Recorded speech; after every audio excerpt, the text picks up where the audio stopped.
Hi, I'm Dave Epstein. Welcome to this edition of Growing Wisdom. Today we're going to talk about things that climb.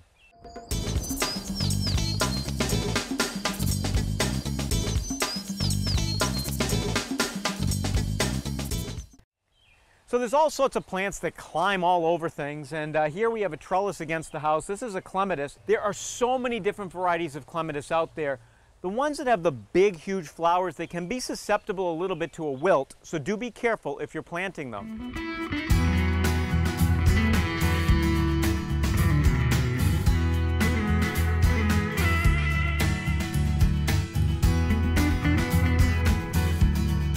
So not only can you put a clematis on a trellis going up against a building, you can put it on an archway as well.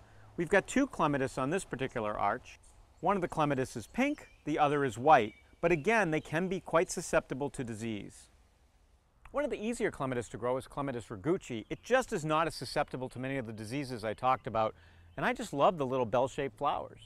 So the plant we're showing you here is what's called an annual. In other words, this is only going to be there for one season, and it's a morning glory, and eventually it'll go up the telephone pole, growing anywhere from 15 to 20 feet, have beautiful blue flowers, but once the frost comes, it's done. So another great climbing vine is this climbing hydrangea.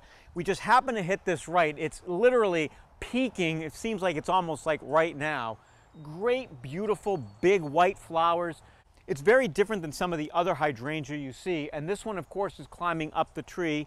It will not harm the tree. Now, there are vines that can pull a tree down. Something like bittersweet isn't a good vine growing up a tree, but this particular vine hangs onto the tree, does well in shade under the canopy of this very big maple. So we've talked about a group of clematis, we've also talked about an annual, and finally, our favorite, the climbing hydrangea. Many plants that could grow on a trellis, a tree, or an arch. For Growing Wisdom, I'm Dave Epstein.